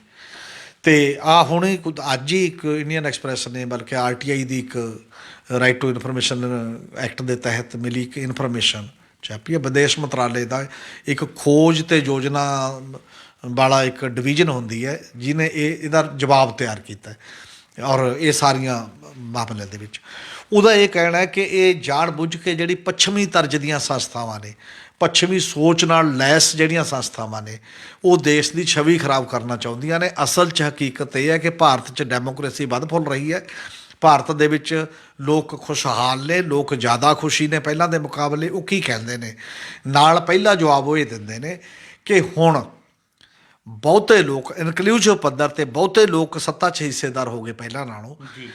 ਅਤੇ ਉਹ ਸੰਸਥਾਵਾਂ ਨੂੰ ਕਿਉਂ ਨਹੀਂ ਲੱਗ ਰਿਹਾ, ਉਹ ਕਹਿੰਦੇ ਹੁਣ ਗੈਰ ਅੰਗਰੇਜ਼ੀ ਸਿੱਖਿਅਤ ਜਿਹੜੇ ਬੰਦੇ ਨੇ, ਜਿਹੜੇ ਅੰਗਰੇਜ਼ੀ ਓਨੀ ਨਹੀਂ ਬੋਲ ਸਕਦੇ, ਉਹਨਾਂ ਕਮਿਊਨੀਕੇਟ ਨਹੀਂ ਕਰ ਸਕਦੇ ਸੰਚਾਰ ਉਹਨਾਂ ਸੰਸਥਾਵਾਂ ਨਾਲ, ਉਹੇ ਜਿਹੇ ਬੰਦੇ ਸੱਤਾ 'ਚ ਜ਼ਿਆਦਾ ਆ ਗਏ ਨੇ, ਵੱਖ-ਵੱਖ ਥਾਵਾਂ 'ਤੇ ਸੱਤਾ ਦੇ ਵਿੱਚ ਆ ਗਏ ਨੇ। ਮਤਲਬ ਹਾਲਾਤ ਪਹਿਲਾਂ ਨਾਲੋਂ ਸੁਧਰੇ ਨੇ, ਪਰ ਉਹਨਾਂ ਸੰਸਥਾਵਾਂ ਨੂੰ ਇਹ ਲੱਗ ਰਿਹਾ ਕਿ ਜੀ ਇਹ ਸਾਡੇ ਖਿਲਾਫ ਨੇ। ਇੱਕ ਤਾਂ ਲੌਜਿਕ ਇਹ ਦਿੱਤਾ ਹੈ, ਦਲੀਲ ਇਹ ਘੜੀ ਹੈ ਕਿ ਇਸ ਤਰੀਕੇ ਦੇ ਨਾਲ। ਅਗਲੀ ਗੱਲ ਉਹਨਾਂ ਨੇ ਇਹ ਦਿੱਤੀ ਵੀ ਭਾਰਤ ਦੀ ਤਾਂ ਫਿਲਾਸਫੀ ਦੇ ਵਿੱਚ ਹੀ ਸਾਡੀ ਜਿਹੜੀ ਸੋਚ ਪ੍ਰਣਾਲੀ ਹੈ ਉਹਦੇ ਵਿੱਚ ਹੀ ਇਹ ਹੈ ਕਿ ਅਸੀਂ ਤਾਂ ਪੂਰੀ ਮਨੁੱਖਤਾ ਨੂੰ ਵੀ ਸਾਂਝੀ ਮੰਨਦੇ ਹਾਂ। ਵਾਸੂਦੇਵ ਕੁਟੁੰਬਕਮ ਦਾ ਜ਼ਿਕਰ ਕੀਤਾ ਬਕਾਇਦਾ ਉਸ ਮਾਮਲੇ 'ਚ, ਜਿਹੜਾ ਕਿ ਹਿੰਦੂਇਜ਼ਮ ਕਿ ਅਸੀਂ ਸਾਰੀ ਦੁਨੀਆ ਨੂੰ ਆਪਣਾ ਮੰਨਦੇ ਹਾਂ, ਇਸ ਲਈ ਵਿਤਕਰਿਆਂ ਦਾ ਜਾਂ ਬਾਕੀ ਜਾਂ ਜਮਹੂਰੀਅਤ ਦਾ ਅਸੀਂ ਮਾਮਲਾ ਹੀ ਨਹੀਂ ਕੋਈ ਇਹੋ ਜਿਹੀ ਗੱਲ, ਅਸੀਂ ਚੰਗਾ ਸਮਝਦੇ ਹਾਂ ਇਹ ਸਾਰੀਆਂ ਗੱਲਾਂ ਨੂੰ। ਇਹ ਉਹਨਾਂ ਨੇ ਮਤਲਬ ਆਪਣੇ ਆਪ ਇੱਕ ਜ਼ਿਕਰ ਉਸ ਰੂਪ ਦੇ ਵਿੱਚ ਕੀਤਾ। ਅਤੇ ਇਹਦੇ ਨਾਲ ਦੀ ਨਾਲ ਇੱਕ ਜ਼ਿਕਰ ਇਹ ਵੀ ਕੀਤਾ ਕਿ ਕੁਝ ਸੰਸਥਾਵਾਂ ਜਾਂ ਕੁਝ ਲੋਕ ਸਾਡੇ ਦੇਸ਼ ਤੋਂ ਜਿਹੜੇ ਇਨਫੋਰਮੇਸ਼ਨ ਦਿੰਦੇ ਨੇ ਇਸ ਪੱਧਰ ਦੇ ਉੱਤੇ, ਉਹ ਵੀ ਜਾਣ ਬੁੱਝ ਕੇ ਅਕਸ ਖਰਾਬ ਕਰਦੇ ਨੇ, ਰੌਲਾ ਰੱਪਾ ਜਿਹੜਾ ਪਾ ਕੇ ਜਾਂ ਇਸ ਲੈਵਲ 'ਤੇ ਇੱਕ ਪਾਰਟੀਕੂਲਰ ਸਰਕਾਰ ਦਾ ਇਸ ਪੱਧਰ ਦੇ ਉੱਤੇ। ਹੁਣ ਉਹ ਸਾਰੀਆਂ ਚੀਜ਼ਾਂ ਦੇ ਵਿੱਚੋਂ ਮਤਲਬ ਇਹ ਲੱਗ ਰਿਹਾ ਭਾਰਤ ਸਰਕਾਰ ਦੇ ਜਵਾਬ ਜਿਹੜੇ ਦਿੱਤੇ ਜਾ ਰਹੇ ਨੇ ਜਾਂ ਦੇਣ ਦੀ ਕੋਸ਼ਿਸ਼ ਹੋ ਰਹੀ ਹੈ ਜਾਂ ਬਾਕੀ ਦੇ, ਉਹ ਕੱਲੀ ਗੱਲ ਨੂੰ ਇਹ ਕਹਿ ਰਹੇ ਨੇ ਕਿ ਸਾਰਾ ਬਕਵਾਸ ਹੈ, ਸਾਡਾ ਪਹਿਲਾਂ ਨਾਲੋਂ ਵਧੀਆ ਹੋ ਗਿਆ ਲੋਕਤੰਤਰ। ਜੀ ਲੋਕਤੰਤਰ ਵਧੀਆ ਹੋਣ ਦਾ ਮਤਲਬ ਹੈ ਲੋਕਾਂ ਦੀ ਵਿੱਚ ਮਾਨ ਇੱਜ਼ਤ ਵਧਿਆ, ਉਹਨਾਂ ਦੇ ਫੈਸਲੇ ਦੇ ਵਿੱਚ ਹਿੱਸੇਦਾਰੀ ਵਧੀ ਹੈ, ਸਾਰੀਆਂ ਚੀਜ਼ਾਂ। ਪਰ ਜੇ ਪ੍ਰੈਕਟਿਸ ਦੇ ਵਿੱਚ ਦੇਖਿਆ ਜਾਏ, ਸਾਡੇ ਲੋਕ ਵੀ ਰੋਜ਼ ਜਿਹੜੀਆਂ ਗੱਲਾਂ ਕਰਦੇ ਨੇ, ਚੋਣਾਂ ਦੇ ਵਿੱਚ ਵੀ ਕਰਦੇ ਨੇ, ਬਾਕੀ ਵੀ ਕਰਦੇ ਨੇ, ਕੀ ਖੁਸ਼ਹਾਲੀ ਪਹਿਲਾਂ ਨਾਲੋਂ ਵੱਧ ਗਈ ਹੈ? ਕਿ ਪਹਿਲਾਂ ਨਾਲੋਂ ਜ਼ਿਆਦਾ ਲੋਕਾਂ ਦੀ ਸ਼ਮੂਲੀਅਤ ਰਿਹਾ? ਸਾਰੇ ਅੰਦੋਲਨ ਇਹ ਗੱਲ ਦੀ ਦਾਅਵੇਦਾਰੀ ਕਰਦੇ ਨੇ ਕਿ ਸਾਨੂੰ ਤਾਂ ਪੁੱਛਿਆ ਹੀ ਨਹੀਂ ਜਾ ਰਿਹਾ ਜਦੋਂ ਤੁਸੀਂ ਕਾਨੂੰਨ ਬਣਾ ਰਹੇ ਹੋ। ਜੀ ਕੀ 370 ਤੇ ਧਾਰਾ 25 ਹਟਾ ਕੇ ਕਿਸੇ ਸਟੇਟ ਦਾ ਰੁਤਬਾ ਸਟੇਟ ਰੁਤਬੇ ਤੋਂ ਵੀ ਨੀਚੇ ਕਰਕੇ ਕੇਂਦਰ ਸ਼ਾਸਤ ਬਣਾ ਦਿਓ? ਇਤਿਹਾਸ 'ਚ ਅੱਜ ਤੱਕ ਨਹੀਂ ਹੋਇਆ। ਇਹਨੂੰ ਵਧਿਆ ਹੋਇਆ ਕਹਾਂਗੇ ਕਿਸੇ ਟਾਈਪ ਦਾ? ਕੀ ਜਿਹੜੇ UAPA ਦੇ ਤਹਿਤ ਜਾਂ ਬਾਕੀ ਕਿੰਨੇ ਹੀ ਲੇਖਕ, ਕਿੰਨੇ ਹੀ ਕਵੀ, ਕਿੰਨੇ ਹੀ ਸਾਹਿਤਕਾਰ ਤੇ ਪੱਤਰਕਾਰ ਤੇ ਸਮਾਜਿਕ ਕਾਰਕੁਨ 2.5-3 ਸਾਲ ਤੋਂ ਬਿਨਾਂ ਜ਼ਮਾਨਤ ਅੰਦਰ ਬੰਦ ਨੇ? ਜੀ ਉਹ ਤਾਂ ਚੀਜ਼ ਦਰਸਾਉਂਦੀ ਉਹ ਹੈ ਕਿ ਫਿਰ ਕਿੰਨਾ ਕੁ ਤੁਹਾਡਾ ਫਰੀਡਮ ਆਫ ਐਕਸਪ੍ਰੈਸ਼ਨ ਹੈ, ਜਾਂ ਕਿੰਨੀ ਕੁ ਤੁਸੀਂ ਇਸ ਲੈਵਲ 'ਤੇ ਗੱਲ ਕਰਦੇ ਹੋ। ਉਹ ਗੱਲ ਤਾਂ ਦੇਖਣੀ ਪਏਗੀ ਉਸ ਪੱਧਰ 'ਤੇ। ਫਿਰ ਸਾਰੀਆਂ ਘੱਟ ਗਿਣਤੀਆਂ ਦਾ ਸਵਾਲ, ਜਿਵੇਂ ਯੂਪੀ ਦੇ ਵਿੱਚ ਹੁਣ ਵੀ ਇਲੈਕਸ਼ਨ ਹੋ ਰਹੀ ਹੈ, ਯੂਪੀ 'ਚ ਬਾਰ-ਬਾਰ ਇਹ ਕੋਸ਼ਿਸ਼ ਹੋ ਰਹੀ ਹੈ ਵੀ ਉਹ ਕਿਵੇਂ ਨਾ ਕਿਵੇਂ ਹਿੰਦੂ ਮੁਸਲਿਮ ਬਣ ਜੇ। ਹਿਜਾਬ ਦਾ ਸਵਾਲ ਕਰਨਾਟਕ ਦਾ, ਉਹ ਵੀ ਯੂਪੀ ਨਾਲ ਜੁੜ ਜਾਂਦਾ ਕਿਤੇ ਨਾ ਕਿਤੇ ਜਾ ਕੇ। ਜਦੋਂ ਪ੍ਰਧਾਨ ਮੰਤਰੀ ਪਠਾਨਕੋਟ ਆਉਂਦੇ ਨੇ ਤਾਂ ਪੁਲਵਾਮਾ ਦਾ ਜ਼ਿਕਰ ਜ਼ਰੂਰ ਕਰਦੇ ਨੇ ਇੱਥੇ ਆ ਕੇ, ਇੱਥੋਂ ਦੀ ਚੋਣ ਦੇ ਵਿੱਚ। ਫਿਰ ਸਰਜੀਕਲ ਅਟੈਕ ਦਾ ਜ਼ਿਕਰ ਜਿਹੜਾ ਬਾਰ-ਬਾਰ ਉਸ ਲੈਵਲ 'ਤੇ ਹੁੰਦਾ। ਇਹ ਸਾਰੀਆਂ ਜਿਹੜੀਆਂ ਘਟਨਾਵਾਂ ਨੇ, ਇਹ ਕਿਤੇ ਨਾ ਕਿਤੇ ਕਿਸੇ ਖਾਸ ਭਾਈਚਾਰੇ ਦੀਆਂ ਵੋਟਾਂ ਲੈਣ ਦਾ ਇੱਕ ਜ਼ਰੀਆ ਮਾਤਰ ਹੋ ਜਾਂਦੀਆਂ ਨੇ। ਇਸੇ ਕਰਕੇ ਸਾਡੀਆਂ ਚੋਣਾਂ ਦੇ ਵਿੱਚ ਜਿਹੜੇ ਆਰਥਿਕ ਏਜੰਡੇ ਨੇ, ਜਿਹੜੇ ਪੋਲੀਟੀਕਲ ਏਜੰਡੇ ਨੇ, ਜਿਹੜੇ ਸਮਾਜਿਕ ਸਰੋਕਾਰ ਨੇ, ਉਹਨਾਂ ਦੀ ਗੱਲ ਬਹੁਤ ਘੱਟ ਹੁੰਦੀ ਹੈ, ਦੂਜਿਆਂ ਦੀ। ਕੇਵਲ ਇੰਨੇ ਨਾਲ ਕੰਮ ਨਹੀਂ ਚੱਲਣਾ ਕਿ ਤੁਸੀਂ ਆਪਣੇ ਇਤਿਹਾਸ 'ਚੋਂ ਲੱਭ ਕੇ ਕੁਝ ਧਾਰਨਾਵਾਂ ਤੁਸੀਂ ਕਹੋ ਸਾਡੀ ਤਾਂ ਸੋਚ ਇਹ ਹੈ ਨਹੀਂ। ਕੋਈ ਬੰਦਾ ਕਹੇ ਵੀ ਕਤਲ ਭਾਵੇਂ ਹੋ ਗਿਆ ਹੋਵੇ, ਮੇਰੇ ਤਾਂ ਇਰਾਦੇ 'ਚ ਹੀ ਕਤਲ ਹੈ ਨਹੀਂ। ਜੇ ਕਤਲ ਕੀਤਾ ਤਾਂ ਕਤਲ ਦੇ ਬਾਰੇ ਤਾਂ ਦੱਸਣਾ ਪਊ ਉਹ ਕਿਉਂ ਹੋਇਆ। ਜੇ ਨਹੀਂ ਹੋਇਆ ਤੁਸੀਂ ਕਹੋ ਵੀ ਸਾਡੇ ਤਾਂ ਖਾਨਦਾਨ 'ਚ ਵੀ ਕਿਸੇ ਨੇ ਕਤਲ ਨਹੀਂ ਕੀਤਾ ਕਦੇ, ਜਾਂ ਮੈਂ ਤਾਂ ਬਹੁਤ ਸ਼ਰੀਫ ਆਦਮੀ ਆ, ਇਹ ਨਹੀਂ ਹੋਇਆ। ਮੇਰਾ ਖਿਆਲ ਹੈ ਜਵਾਬ ਇੰਨੇ ਨਾਲ ਕਾਫੀ ਨਹੀਂ। ਜਵਾਬ ਲੋਕਾਂ ਨੂੰ ਵੀ ਲੱਗਣਾ ਚਾਹੀਦਾ ਕਿ ਹਾਂ ਇਹ ਵਾਕਈ ਜਵਾਬ ਠੀਕ ਹੈ। ਔਰ ਜੇ ਉਹ ਏਜੰਸੀਆਂ ਦੀਆਂ ਰਿਪੋਰਟਾਂ ਲੱਗਦੀਆਂ ਨੇ ਤਾਂ ਉਹਨਾਂ ਖਿਲਾਫ ਕੋਈ ਨਾ ਕੋਈ ਸਟ੍ਰਿਕਚਰ ਪਾਸ ਪਾਰਲੀਮੈਂਟ 'ਚ ਡਿਬੇਟ ਕਰਾ ਕੇ ਕਰਨਾ ਚਾਹੀਦਾ। ਡਿਬੇਟ ਕਰਾ ਕੇ ਜੇਕਰ ਉਹ ਸਾਰੇ ਸਹਿਮਤੀ ਬਣਦੀ ਹੋਊਗੀ, ਫਿਰ ਤਾਂ ਜੇ ਦੇਸ਼ ਦਾ ਨਾਮ ਜਾਣਬੁੱਝ ਕੇ ਵਿਗਾੜ ਰਿਹਾ ਕੋਈ, ਤਾਂ ਫਿਰ ਪਾਰਲੀਮੈਂਟ ਤੇ ਵਿਧਾਨ ਸਭਾਵਾਂ ਵਰਗੀਆਂ ਸੰਸਥਾਵਾਂ ਨੇ ਚੁਣੇ ਹੋਏ ਨੁਮਾਇੰਦੇ ਨੇ, ਉੱਥੇ ਚਰਚਾ ਹੋਣੀ ਚਾਹੀਦੀ ਹੈ ਉਹਨਾਂ ਦੀ, ਤੇ ਉਸ ਆਧਾਰ ਤੇ ਕੋਈ ਨਾ ਕੋਈ ਰਾਏ ਬਣਨੀ ਚਾਹੀਦੀ ਹੈ। ਪਰ ਉਹ ਤਾਂ ਨਹੀਂ ਬਣ ਰਹੀ। ਤੇ ਇਹ ਇੱਕ ਬੜਾ ਵੱਡਾ ਇੱਕ ਮਿਜ਼ਾਜ ਹੈ ਕਿ ਤੁਸੀਂ ਨਜ਼ਰਅੰਦਾਜ਼ ਕਰ ਦਿਓ ਬਾਕੀ ਚੀਜ਼ਾਂ ਨੂੰ, ਤੁਸੀਂ ਸੁਣੋ ਹੀ ਨਾ, ਆਪਣਾ ਇੱਕ ਅਲੱਗ ਟਾਈਪ ਦੀ ਪਰਿਭਾਸ਼ਾ ਸਿਰਜੋ, ਉਹ ਪਰਿਭਾਸ਼ਾ 'ਤੇ ਨਜ਼ਰ ਹੀ ਨਾ ਦਿਓ। ਪਰ ਇੰਨੇ ਨਾਲ ਮੇਰੇ ਖਿਆਲ ਗੱਲ ਨਹੀਂ ਚੱਲਦੀ। ਕਬੂਤਰ ਨੂੰ ਦੇਖ ਕੇ, ਜਿਹੜੀਆਂ ਬਿੱਲੀ ਨੂੰ ਦੇਖ ਕੇ ਕਬੂਤਰ ਦੇ ਅੱਖਾਂ ਮੀਚਣ ਨਾਲ ਮੇਰੇ ਖਿਆਲ ਹੈ ਜਾਨ ਨਹੀਂ ਬਚਦੀ। ਹਾਲਾਤ ਦਾ, ਠੋਸ ਹਾਲਾਤ ਦਾ ਸਾਹਮਣਾ ਕਰਨਾ ਪੈਣਾ ਅਤੇ ਉਹਦਾ ਠੋਸ ਹੀ ਜਵਾਬ ਕੋਈ ਦੇਣ ਦੀ ਜ਼ਰੂਰਤ ਹੈ। ਜੀ ਹਮੀਰ ਜੀ, ਇੱਕ ਹੋਰ ਅੱਜ ਵੱਡੀ ਗੱਲ ਸਾਹਮਣੇ ਆਈ ਹੈ ਵੀ ਕਿ ਇਮਰਾਨ ਖਾਨ ਵੱਲੋਂ ਪੁਰਾਣੇ ਮਸਲਿਆਂ ਨੂੰ ਸੁਲਝਾਉਣ ਲਈ ਪ੍ਰਧਾਨ ਮੰਤਰੀ ਨਰਿੰਦਰ ਮੋਦੀ ਨੂੰ ਟੀਵੀ ਡਿਬੇਟ ਲਈ ਜਿਹੜਾ ਹੈਗਾ ਇੱਕ ਸੱਦਾ ਦਿੱਤਾ ਗਿਆ। ਇਸ ਸੱਦੇ ਨੂੰ ਤੁਸੀਂ ਕਿਵੇਂ ਦੇਖੋਗੇ? ਔਰ ਮੈਨੂੰ ਕਾਫੀ ਸਮੇਂ ਤੋਂ ਇਹ ਲੱਗ ਰਿਹਾ ਕਿ ਜਿਹੜੀ ਜਨਤਕ ਪਰਸੈਪਸ਼ਨ ਹੁੰਦੀ ਹੈ, ਪਬਲਿਕ ਧਾਰਨਾ ਹੁੰਦੀ ਹੈ ਜਨਤਕ ਪੱਧਰ 'ਤੇ ਦੇਸ਼ ਜਾਂ ਦੁਨੀਆ ਦੇ ਵਿੱਚ, ਉੱਥੇ ਪਾਕਿਸਤਾਨ ਕਈ ਸਟੈਂਡ ਲੈ ਕੇ ਪਾਕਿਸਤਾਨ ਦਾ ਪ੍ਰਧਾਨ ਮੰਤਰੀ ਆਪਣੇ ਆਪ ਨੂੰ ਇਹ ਸਾਬਤ ਕਰਨ 'ਚ ਕਾਮਯਾਬੀ ਵੀ ਹੁੰਦਾ ਕਈ ਵਾਰ ਵੀ ਅਸੀਂ ਤਾਂ ਦੇਖੋ ਜੀ ਚਾਹੁੰਦੇ ਹਾਂ ਜੀ, ਭਾਰਤ ਸਰਕਾਰ ਸਾਡੇ ਨਾਲ ਗੱਲ ਨਹੀਂ ਕਰਦੀ, ਕਿਉਂਕਿ ਭਾਰਤ ਸਰਕਾਰ ਨੇ ਗੱਲ ਨਾ ਕਰਨ 'ਤੇ ਰੋਕ ਲਾਈ ਹੋਈ ਵੀ ਅੱਤਵਾਦ 'ਤੇ ਗੱਲਬਾਤ ਨਾਲ ਨਹੀਂ ਚੱਲ ਸਕਦੀਆਂ। ਪਹਿਲਾਂ ਤੁਸੀਂ ਆਹ ਕਰੋ, ਪਹਿਲਾਂ ਆਹ ਕਰੋ, ਪਹਿਲਾਂ ਉਹ ਸ਼ਰਤਾਂ ਦਾ ਇੱਕ ਕੁਐਸਚਨ ਹੈ ਨਾ। ਹੁਣ ਇਹ ਸ਼ਰਤਾਂ ਦੇ ਦੌਰਾਨ ਹੀ ਤੁਸੀਂ ਦੇਖੋ, ਜੇ ਦਲੀਲ ਦੇ ਤੌਰ 'ਤੇ ਆਪਾਂ ਗੱਲ ਕਰੀਏ ਕਿ ਪਹਿਲਾਂ ਉਹਨਾਂ ਨੇ ਕਿਹਾ ਕਿ ਅਸੀਂ ਤਾਂ ਗੁਰੂ ਨਾਨਕ ਸਾਹਿਬ ਦੇ 550 ਸਾਲਾਂ 'ਤੇ, ਜਿਹਦੇ 'ਚ ਰੌਲਾ ਵੀ ਪਿਆ, ਨਵਜੋਤ ਸਿੱਧੂ ਚਲੇ ਗਏ, ਜੱਫੀ ਪਈ ਜੀ, ਫਲਾਨਾ ਹੋਇਆ, ਅਸੀਂ ਕਰਤਾਰਪੁਰ ਸਾਹਿਬ ਲਾਂਘਾ ਖੋਲ੍ਹ ਦਾਂਗੇ ਜੀ। ਉਹਨਾਂ ਨੇ ਵਨ ਸਾਈਡਡ ਇੱਕ ਐਲਾਨ ਕਰਤਾ ਜੀ। ਬਿਲਕੁਲ। ਤੇ ਭਾਰਤ ਸਰਕਾਰ ਨੂੰ ਇੱਕ ਬੜਾ ਵੱਡਾ ਉਦੋਂ ਜਜ਼ਬਾਤ ਪੈਦਾ ਹੋ ਗਿਆ ਸੀ, ਸੈਂਟੀਮੈਂਟ ਸੀ, ਸਾਰੇ ਲੋਕਾਂ ਦਾ ਪੁਰਾਣਾ ਵੀ ਜਜ਼ਬਾਤ ਹੈ ਇੱਕ, ਉਹਦੇ ਪਿੱਛੇ ਚੱਲਣਾ ਪਿਆ। ਫਿਰ ਉਹ ਜਿਹੜੀ ਗੱਲਬਾਤ ਟੁੱਟੀ ਵੀ ਹੋਈ ਸੀ, ਉਸ ਮਾਹੌਲ 'ਚ ਵੀ ਗੱਲਬਾਤ ਘੱਟੋ ਘੱਟ ਲਾਂਘੇ ਬਾਰੇ ਬਾਰ-ਬਾਰ ਗੱਲਬਾਤ ਕਰਨੀ ਪਈ ਫਿਰ ਦੁਬਾਰੇ। ਇਹਦੇ 'ਚ ਉਹਨੇ ਪਹਿਲ ਕਦਮੀ ਲਈ ਅਤੇ ਉਹਦੇ ਲਈ ਲੋਕਾਂ ਦੇ ਦਿਮਾਗਾਂ ਦੇ ਵਿੱਚ, ਖਾਸ ਤੌਰ 'ਤੇ ਇੱਕ ਭਾਈਚਾਰੇ ਦੇ ਦਿਮਾਗ 'ਚ ਤਾਂ ਬਣ ਨਹੀਂ ਹੋਇਆ ਕਿ ਹਾਂਜੀ ਇਹ ਠੀਕ ਗੱਲ ਹੈ ਕਿ ਨਹੀਂ ਉਹ ਕਰ ਰਹੇ।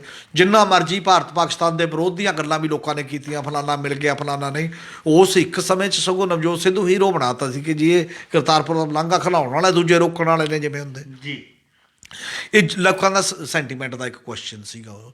ਫਿਰ ਜਦੋਂ ਕੋਰੀਡੋਰ ਬੰਦ ਹੋਇਆ, ਜਦੋਂ ਤੁਸੀਂ ਕਰੋਨਾ ਦੇ ਨਾਂ 'ਤੇ। ਫਿਰ ਦੁਬਾਰਾ ਖੋਲ੍ਹਣ ਲਈ ਵੀ ਪਹਿਲ ਕਦਮੀ ਉਹਨਾਂ ਨੇ ਕੀਤੀ, ਉਹਨਾਂ ਨੇ ਕਿਹਾ ਅਸੀਂ ਇਸ ਤਾਰੀਖ ਤੋਂ ਖੋਲ੍ਹ ਰਹੇ ਹਾਂ ਜੀ ਬਿਲਕੁਲ। ਤੇ ਉਸ ਤੋਂ ਬਾਅਦ ਪਿੱਛੇ ਸਾਡੀ ਸਰਕਾਰ ਨੇ ਕਹਿਣ ਦੀ ਕੋਸ਼ਿਸ਼ ਕੀਤੀ ਵੀ ਅਸੀਂ ਆਹ 'ਚ ਕਰ ਰਹੇ ਹਾਂ। ਹੁਣ ਵੀ ਜੇਕਰ ਕੋਈ ਇਹ ਕਹਿ ਰਿਹਾ ਕਿ ਆਹ ਮੁੱਦਾ ਹੈ ਕਿ ਅਸੀਂ ਤਾਂ ਕੋਈ ਓਪਨ ਟੀਵੀ ਤੇ ਗੱਲ ਕਰਨ ਲਈ ਤਿਆਰ ਹਾਂ। ਹਾਲਾਂਕਿ ਟੀਵੀ ਡਿਬੇਟ ਦੇ ਵਿੱਚ ਮੰਨਿਆ ਜਾਂਦਾ ਨੇ ਕਿ ਸਾਡਾ ਪ੍ਰਧਾਨ ਮੰਤਰੀ ਵੀ ਮਾਸਟਰ ਨੇ, ਜ਼ਿਆਦਾ ਗੱਲ ਕਰਦਾ ਜਾਂ ਜ਼ਿਆਦਾ ਉਹ ਹੁੰਦਾ, ਪਰ ਇਹਨੂੰ ਲੋਕਾਂ ਦੀ ਪਰਸੈਪਸ਼ਨ 'ਚ ਇਹਦੇ ਨਾਲ, ਹਾਲਾਂਕਿ ਨਾ ਪ੍ਰਧਾਨ ਮੰਤਰੀਆਂ ਦਾ ਕਦੇ ਬਹੁਤ ਜ਼ਿਆਦਾ ਟੀਵੀ ਡਿਬੇਟਾਂ ਹੁੰਦੀਆਂ ਨੇ ਕਿ ਪ੍ਰਧਾਨ ਮੰਤਰੀ ਟੀਵੀ ਡਿਬੇਟਾਂ ਰਾਹੀਂ ਗੱਲ ਨਹੀਂ ਕਰਦੇ ਨਾ ਨੋਰਮਲੀ, ਉਹ ਇੱਕ ਹੋਰ ਤਰੀਕੇ ਦੇ ਨਾਲ ਗੱਲ ਹੁੰਦਾ। ਨਾ ਫੋਰਨ ਪਾਲਿਸੀ ਇਸ ਤਰੀਕੇ ਦੇ ਨਾਲ ਤੈਅ ਹੁੰਦੀ ਹੈ, ਵਿਦੇਸ਼ ਪਾਲਿਸੀ ਉਸ ਤਰੀਕੇ ਨਾਲ ਤੈਅ ਹੁੰਦੀ ਹੈ। ਪਰ ਜਦੋਂ ਤੁਸੀਂ ਪਬਲਿਕ ਡੋਮੇਨ ਦੇ ਵਿੱਚ ਜਾਂਦੇ ਹੋ, ਉਸ ਸਾਰੇ ਮਾਮਲੇ ਦੇ ਵਿੱਚ ਜਾਂਦੇ ਹੋ, ਉਹਦੇ 'ਤੇ ਵੀ ਤੁਸੀਂ ਜਵਾਬ ਕੀ ਦਿੰਦੇ ਹੋ, ਇਹ ਬਹੁਤ ਇੱਕ ਇੰਪੋਰਟੈਂਟ ਚੀਜ਼ ਹੁੰਦੀ ਹੈ। ਔਰ ਮੈਨੂੰ ਲੱਗਦਾ ਕਿ ਜੇ ਭਾਰਤ ਵਰਗਾ ਵੱਡਾ ਦੇਸ਼ ਜਿਹੜਾ ਤਾਕਤਵਰ ਹੈ, ਉਹਦੇ ਮੁਕਾਬਲੇ ਸਾਰੇ ਪੱਖਾਂ ਤੋਂ ਤਾਕਤਵਰ ਹੈ, ਜੇ ਉਹ ਪਹਿਲ ਕਦਮੀ ਕਰਦਾ ਕਿ ਅਸੀਂ ਬਾਰਡਰ ਖੋਲ੍ਹਣ ਲਈ ਪਹਿਲ ਕਦਮੀ ਕਰਨ ਲਈ ਤਿਆਰ ਹਾਂ, ਕਿਉਂਕਿ ਅਸੀਂ ਲੋਕਾਂ ਦੇ ਵਪਾਰ ਦੇ ਵੀ, ਅਸੀਂ ਲੋਕਾਂ ਦਾ ਰੁਜ਼ਗਾਰ ਦਾ ਵੀ, ਅਸੀਂ ਖੇਤੀ ਦਾ ਵੀ, ਜਿਹੜਾ ਇਸ ਖਿੱਤੇ ਦੇ ਵਿੱਚ ਕਾਫੀ ਗੱਲ ਕਹੀ ਵੀ ਜਾ ਰਹੀ ਹੈ। ਜਿਹੜਾ ਯੂਰਪ ਦੇ ਮਾਮਲੇ ਦੇ ਵਿੱਚ ਜਦੋਂ ਅਸੀਂ ਗੱਲ ਕਰਦੇ ਹਾਂ ਕਿ ਮਿਲ ਕੇ ਚੱਲੋ, ਉਹ ਮਿਲ ਕੇ ਤਾਂ ਭਾਈਚਾਰਕ ਤੌਰ 'ਤੇ ਚੱਲ ਰਹੇ ਨੇ, ਕਿਉਂਕਿ ਭਾਰਤ ਵੀ ਹੁਣ ਅਸਥਾਈ ਮੈਂਬਰ UNO ਦਾ ਵੀ ਹੈ। ਇਹਨੂੰ ਵੀ ਬਾਰ-ਬਾਰ ਕਿਹਾ ਜਾਂਦਾ ਕਿ ਯੂਕਰੇਨ ਅਤੇ ਰਸੀਆ ਦੇ ਮਾਮਲੇ 'ਚ ਤੁਸੀਂ ਰੋਲ ਨਿਭਾਓ। ਅਤੇ ਬਾਕੀ ਗਵਾਂਢੀ ਦੇਸ਼ਾਂ ਨਾਲ ਸਾਡਾ ਮਾਹੌਲ ਅਜੇ ਕੱਲ੍ਹ ਹੀ ਸਾਡੇ ਵਿਦੇਸ਼ ਮੰਤਰੀ ਇਹ ਕਹਿ ਕੇ ਹਟੇ ਨੇ ਕਿ ਚੀਨ ਨਾਲ ਸਾਡੇ ਸੰਬੰਧ ਬਹੁਤ ਮੁਸ਼ਕਲ ਦੌਰ ਦੇ ਵਿੱਚ ਚਲੇ ਜਾ ਰਹੇ ਨੇ। 1975 ਤੋਂ ਬਾਅਦ ਇੱਕ ਵੀ ਉੱਥੇ ਕੋਈ ਮਤਲਬ ਸੈਨਿਕ ਜਾਂ ਫੌਜੀ ਦਾ ਮੌਤ ਨਹੀਂ ਸੀ ਹੋਈ, ਪਰ ਜਿਹੜੀਆਂ 2020 ਦੇ ਵਿੱਚ ਇਹ ਹੋਈ ਸੀ 20 ਫੌਜੀ ਜਿਹੜੇ ਮਾਰੇ ਗਏ ਸੀ ਪਿਛਲੇ ਸਮੇਂ ਦੇ ਵਿੱਚ, ਉਹ ਇੱਕ ਸੀ। ਉਸ ਤੋਂ ਬਾਅਦ ਸਾਡਾ ਲਗਾਤਾਰ ਹਾਲਾਤ ਖਰਾਬ ਹੁੰਦੇ ਜਾ ਰਹੇ ਨੇ। ਤਾਂ ਗੁਆਂਢੀ ਮੁਲਕਾਂ ਨਾਲ ਖਰਾਬ ਹੋ ਰਹੇ ਹਾਲਾਤਾਂ ਦਾ ਜਿਹੜਾ ਇੱਕ ਸੰਦਰਭ ਹੈ, ਉਹ 'ਚ ਵਿਦੇਸ਼ ਪਾਲਿਸੀ ਦਾ ਬੜਾ ਜ਼ਿਕਰ ਹੁੰਦਾ ਹੈ। ਔਰ ਵਿਦੇਸ਼ ਪਾਲਿਸੀ ਸਾਡੀ ਕੰਸੈਂਸਸ ਨਾਲ ਬਣਦੀ ਰਹੀ ਆ। ਐਤਕੀ ਹੁਣ ਇਹ ਸਵਾਲ ਇਹ ਵੀ ਪੈਦਾ ਹੁੰਦੇ ਨੇ ਕਿ ਬਹੁਤੀ ਵਾਰ ਵਿਰੋਧੀ ਧਿਰਾਂ ਨੂੰ ਜਾਂ ਦੂਜੀਆਂ ਧਿਰਾਂ ਨੂੰ ਵੀ ਕੌਨਫੀਡੈਂਸ 'ਚ ਨਹੀਂ ਲਿਆ ਜਾਂਦਾ, ਆਪਣੇ ਆਪ ਫੈਸਲੇ ਇੱਕ ਪਾਰਟੀ ਲੈ ਰਹੀ ਆ। ਉਹਨਾਂ ਚੀਜ਼ਾਂ ਨੂੰ ਵੀ ਦੇਖਣਾ ਚਾਹੀਦਾ। ਔਰ ਮੈਨੂੰ ਲੱਗਦਾ ਕਿ ਜੈਸਚਰ ਦੇ ਤੌਰ 'ਤੇ ਇੱਕ ਠੀਕ ਗੱਲ ਹੈ ਕਿ ਆਓ ਜੀ ਆਪਾਂ ਖੁੱਲ੍ਹ ਕੇ ਗੱਲਬਾਤ ਕਰੀਏ। ਭਾਰਤ ਅਤੇ ਪਾਕਿਸਤਾਨ ਦੇ ਦਰਮਿਆਨ ਗੱਲਬਾਤ ਸ਼ੁਰੂ ਹੋਣੀ ਚਾਹੀਦੀ ਹੈ। ਸ਼ੁਰੂ ਹੋ ਕੇ ਜਿਹੜੀਆਂ ਵੀ ਵੱਡੀਆਂ ਗੱਲਾਂ ਨੇ ਇੰਟਰਨੈਸ਼ਨਲ ਮੰਚ 'ਤੇ ਵੀ ਅਤੇ ਦੂਜੇ ਮੰਚਾਂ 'ਤੇ ਵੀ ਗੱਲਬਾਤ ਮਤਲਬ ਕਹਿਣੀ ਚਾਹੀਦੀ ਹੈ, ਅਤੇ ਜਿਹੜੀਆਂ ਗਲਤੀਆਂ ਨੇ ਪਾਕਿਸਤਾਨ ਦੀਆਂ ਉਹ ਵੀ ਪਿਨ ਪੁਆਇੰਟ ਕਰਨੀਆਂ ਚਾਹੀਦੀਆਂ ਨੇ। ਪਰ ਸਹਿਯੋਗ ਦੇ ਮਾਮਲੇ ਵੀ ਆਪਸ ਦੇ ਵਿੱਚ ਡਿਸਕਸ ਹੋਣੇ ਚਾਹੀਦੇ ਨੇ, ਜਿੰਨਾ ਹੋ ਸਕੇ ਓਨਾ ਬਿਹਤਰ ਹੋਏਗਾ ਦੋਨੇ ਦੇਸ਼ਾਂ ਦੇ ਲਈ ਵੀ, ਪੂਰੀ ਮਾਨਵਤਾ ਵਾਸਤੇ ਵੀ, ਖਾਸ ਤੌਰ 'ਤੇ ਆਹ ਖਿੱਤੇ ਦੇ ਤੌਰ 'ਤੇ ਤਾਂ ਹੋਰ ਵੀ ਵਧੀਆ ਹੋਏਗਾ। ਜੀ ਹਮੀਰ ਜੀ, ਜਦੋਂ ਆਪਾਂ ਗੱਲ ਕਰ ਰਹੇ ਹਾਂ ਕੇਂਦਰ ਸਰਕਾਰ ਜੋ ਕਿ ਆਪਣੇ ਫੈਸਲੇ ਲਗਾਤਾਰ ਲੋਕਾਂ 'ਤੇ ਵੱਖ-ਵੱਖ ਸੂਬਿਆਂ 'ਤੇ ਥੋਪਣ ਦੀ ਕੋਸ਼ਿਸ਼ ਕਰ ਰਹੀ ਹੈ, ਉਸ ਵੱਲੋਂ ਕੇਂਦਰ ਸ਼ਾਸਿਤ ਪ੍ਰਦੇਸ਼ ਚੰਡੀਗੜ੍ਹ ਜੋ ਕਿ ਪੰਜਾਬ ਅਤੇ ਹਰਿਆਣਾ ਦੀ ਰਾਜਧਾਨੀ ਵੀ ਹੈ, ਇਸ ਦੇ ਬਿਜਲੀ ਵਿਭਾਗ ਜੋ ਕਿ ਮੁਨਾਫੇ ਦੇ ਵਿੱਚ ਚੱਲ ਰਿਹਾ ਸੀਗਾ, ਉਸ ਨੂੰ ਜਿਹੜਾ ਹੈਗਾ ਪ੍ਰਾਈਵੇਟਾਈਜ਼ ਕਰਤਾ, ਨਿੱਜੀ ਕੰਪਨੀ ਨੂੰ ਜਿਹੜਾ ਹੈਗਾ ਵੇਚ ਦਿੱਤਾ ਗਿਆ। ਉਸ ਦੇ ਵਿਰੋਧ 'ਚ ਰਾਤ 12 ਵਜੇ ਤੋਂ ਲਗਾਤਾਰ ਪ੍ਰਦਰਸ਼ਨ ਚੱਲ ਰਿਹਾ। ਬਿਜਲੀ ਕਾਮੇ ਹੜਤਾਲ 'ਤੇ ਗਏ ਹੋਏ ਨੇ, ਜਿਨ੍ਹਾਂ ਦੀ 3 ਦਿਨਾਂ ਦੀ ਹੜਤਾਲ ਹੈ। ਇਸ ਹੜਤਾਲ ਨੂੰ ਤੁਸੀਂ ਕਿਵੇਂ ਦੇਖਦੇ ਹੋ? ਇਸ ਦੇ ਪਿੱਛੇ ਹੋਰ ਕੀ ਕਾਰਨ ਨੇ? ਇਸੇ ਕਰਕੇ ਇੱਕ ਬਹੁਤ ਵੱਡਾ ਕੁਐਸਚਨ ਹੈ ਸ਼ੁਰੂ ਤੋਂ ਲੈ ਕੇ, ਅਤੇ ਈਵਨ ਇਸ ਸਰਕਾਰ ਤੋਂ ਵੀ ਪਹਿਲਾਂ ਦਾ ਮਾਮਲਾ ਹੈ। ਜਦੋਂ 2003 ਦਾ ਬਿਜਲੀ ਐਕਟ ਬਣਿਆ, ਇਲੈਕਟ੍ਰੀਸਿਟੀ ਕਾਨੂੰਨ 2003 ਬਣਿਆ, ਉਦੋਂ ਸਰਕਾਰ ਮਤਲਬ ਨੇ ਜਦੋਂ ਬਣਾਇਆ ਉਦੋਂ ਵੀ ਡਿਬੇਟ ਇਹ ਚੱਲੀ ਸੀ ਕਿ ਉਹ ਕਹਿੰਦੇ ਸੀ ਬਿਜਲੀ ਦਾ ਪ੍ਰਾਈਵੇਟਾਈਜੇਸ਼ਨ, ਨਿੱਜੀਕਰਨ ਕਰੋ। ਪਹਿਲਾਂ ਤਾਂ ਨਿੱਜੀਕਰਨ ਇਸ 'ਚ ਬੜੇ ਵੱਡੇ ਪੱਧਰ 'ਤੇ ਹੋਇਆ, ਬਿਜਲੀ ਪੈਦਾ ਕਰਨ ਦੇ ਮਾਮਲੇ 'ਚ ਵੱਡੇ ਪੱਧਰ 'ਤੇ ਥਰਮਲ ਕੰਪਨੀਆਂ ਬਾਕੀ 'ਚੋਂ ਹੋਇਆ। ਫਿਰ ਆਇਆ ਕਿ ਹੁਣ ਬਿਜਲੀ ਦਾ ਜਿਹੜਾ ਡਿਸਟ੍ਰੀਬਿਊਸ਼ਨ ਦਾ ਕੰਮ, ਜੀ ਬਿਜਲੀ ਅੱਗੇ ਲੋਕਾਂ ਦੇ ਘਰਾਂ ਤੱਕ ਲਿਜਾਣ ਦਾ ਕੰਮ ਵੀ ਕੰਪਨੀਆਂ ਬਣਾਓ, ਬੋਰਡ ਤੋੜ ਕੇ। ਬੋਰਡ ਤੋੜੇ ਪੰਜਾਬ ਵਰਗੇ, ਯੂਪੀ 'ਚ ਯਾਦ ਹੋਣਾ ਬਹੁਤ ਸਾਰੇ ਦਰਸ਼ਕ ਕਹਿੰਦੇ 90 ਦਿਨ ਇੰਜੀਨੀਅਰਾਂ ਦੀ ਹੜਤਾਲ ਰਹੀ ਸੀ ਕੰਟੀਨਿਊ। ਅਜੇ ਤਾਂ ਚੰਡੀਗੜ੍ਹ 'ਚ ਤੂੰ ਹੁਣੇ ਪਤਾ ਲੱਗ ਗਿਆ ਨਾ, ਇੱਕ ਦਿਨ 'ਚ 90 ਦਿਨ ਹੜਤਾਲ ਚੱਲੀ ਸੀ ਲਗਾਤਾਰ ਪੂਰੇ। ਪਰ ਉਹ ਫਿਰ ਵੀ ਕਿਉਂਕਿ ਸਰਕਾਰ ਦੀ ਚੱਲੀ, ਬਾਅਦ ਦੇ ਵਿੱਚ ਜਾ ਕੇ ਜਦੋਂ ਤੁਸੀਂ ਅਪਰੋਚ ਉਹ ਲੈ ਲਈ। ਜਿਹੜਾ ਨਿੱਜੀਕਰਨ ਦਾ ਸਵਾਲ ਹੈ, ਇਹ ਕਾਰਪੋਰੇਟ ਵਿਕਾਸ ਦਾ ਮਾਡਲ ਹੈ। ਤੁਸੀਂ ਚੰਗੀਆਂ ਸੰਸਥਾਵਾਂ ਵੀ ਉਹਨਾਂ ਨੂੰ ਵੇਚ ਰਹੇ ਹੋ, ਬਿਲਕੁਲ। ਇਹ ਅਲੱਗ ਗੱਲ ਹੈ ਕਿ ਇਸ ਸਮੇਂ ਤੱਕ ਇਹ ਅਸੀਂ ਤੁਹਾਨੂੰ ਨਾਲ ਹੀ ਦਰਸ਼ਕਾਂ ਨੂੰ ਇਹ ਵੀ ਦੱਸਣਾ ਚਾਹਾਂਗੇ ਵੀ ਕਿ ਚੰਡੀਗੜ੍ਹ ਦੇ ਵਿੱਚ ਜਿਹੜਾ ਬਿਜਲੀ ਕਾਮਿਆਂ ਦੀ ਹੜਤਾਲ ਕਰਕੇ ਰਾਤ 12 ਵਜੇ ਤੋਂ ਕਈ ਸੈਕਟਰਾਂ ਦੇ ਵਿੱਚ ਵੀ ਜਿਹੜੀ ਹੈਗੀ ਬਿਜਲੀ ਗੁੱਲ ਹੋਈ ਹੈ, ਜਿਸ ਕਰਕੇ ਲੋਕਾਂ 'ਚ ਵੀ ਜਿਹੜੀ ਹੈਗੀ ਕਈ ਤਰ੍ਹਾਂ ਦੀ ਦਿੱਕਤਾਂ ਦਾ ਸਾਹਮਣਾ ਕਰ ਰਹੇ ਨੇ।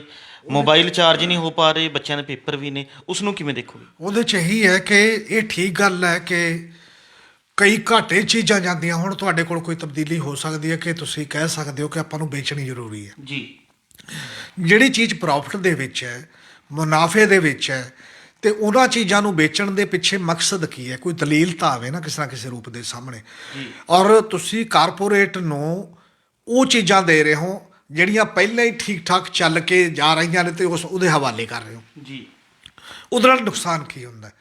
ਜਿਵੇਂ ਤੁਸੀਂ ਹਸਪਤਾਲ ਦੇਤੇ, ਹਸਪਤਾਲ ਦੇ ਨਾਲ ਜਦੋਂ ਸਰਕਾਰੀ ਹਸਪਤਾਲ ਮਰਦੇ ਨੇ ਤਾਂ ਇੱਕ ਬੜਾ ਵੱਡਾ ਸੈਕਸ਼ਨ ਫਿਰ ਉਹ ਸੁਵਿਧਾ ਤੋਂ ਹੀ ਵਾਂਝਾ ਰਹਿ ਜਾਂਦਾ। ਬਿਲਕੁਲ। ਪੈਸੇ ਵਾਲਾ ਬੰਦਾ ਸੁਵਿਧਾ ਲੈ ਲੂਗਾ ਤੇ ਦੂਜਾ ਰਹਿ ਜਾਊਗਾ।